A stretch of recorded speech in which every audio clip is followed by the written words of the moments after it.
በአፍሪካ ዋንጫ ግብ ያስቆጠረው አንድ አይኑን ያጣው ተጫዋች።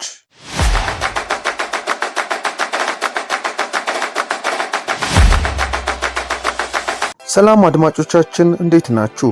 ይህ ሃሚንግ ስፖርት ነው። ለዛሬ ፋንታሲያ የተዘጋጀውን በአፍሪካ ዋንጫ ግብ ያስቆጠረውን አንድ አይናውን ተጫዋች ባጭሩ እንቃኛለን። አብራችሁን ቆዩ።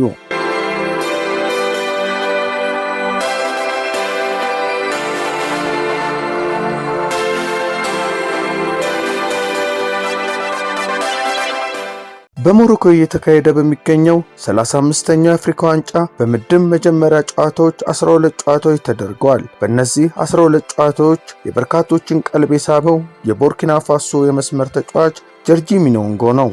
የ23 ዓመቱ ተጫዋች የተወለደው በኮት ዲቫር ባቲብሊ ዶብሊ ነው። ለምዕራብ አፍሪካዊቱ ሀገር ከ20 ዓመት በታች ብሔራዊ ቡድን ተሰልፎ ተጫውቷል። ወጣቱ የመስመር ተጫዋች የተወለደው በኮት ዲቫር ቢሆንም ለዋናው ብሔራዊ ቡድን መጫወትን የመረጠው ግን ለቡርኪና ፋሶ ነው። እግር ኳስን በተወለደባት ኮት ዲቫር በልጅነቱ የጀመረው ጀርጂ ሚኒዮንጎ ከ2 ዓመት በፊት በስፔን ልምምድ ላይ ያለ ድንገት በገጠመው የአይን ህመም ብዙ ውጣ ውረዶችን አይቷል። በወቅቱ ወደ ጤና ተቋም ካመራ በኋላ ቀዶ ሕክምና ቢደረግለትም የገጠመው የአይን ኢንፌክሽን ታክሞ የሚድን እንዳልሆነና ማየት የማይችልበት ደረጃ ላይ መድረሱ ይነገረዋል። በተጨማሪም የሕክምና ባለሙያዎች ዳግም ወደ እግር ኳስ መመለስ እንደማይችልም አሳውቀውታል። ለእግር ኳስ የተለየ ፍቅር ያለው ጀርጂ ሚኒዮንጎ ምንም እንኳን አንድ አይኑን ቢያጣም መጫወትን ግን አላቆመም።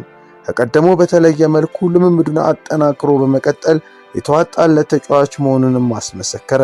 በቼክ ሪፐብሊክ እና በአሜሪካ ሜጀር ሊግ ሶከር የመጫወት ዕድል ያገኘው ጀርጂ ሚኒዮንጎ ቡርኪና ፋሶ ከመመራት ተነስታ ኢኳቶሪያል ጊኒ 2-1 ባሸነፈችበት ጨዋታ ሀገሩን ቀዳሚ ያደረገውን ወሳኝ ግብ አስቆጥሯል። የወቅቱ የሲያትል ሳውንደርስ የመስመር አጥቂ ስለ ሁኔታው ሲናገር አይነ ስውር መሆኔ የተቃራኒ ቡድን ተከላካዮችን ለማየት ፈታኝ ቢሆንብኝም በሂደት ነገሮችን የመረዳት ዕድል አግኝቻለሁ ብሏል። በሞሮኮ አፍሪካ ዋንጫ ገና ከጅምሩ ስሙን በደማቅ የጻፈው የ23 ዓመቱ ጀርጂ ሚኒዮንጎ ሌላ ታሪክን ለመስራትም ያልማል።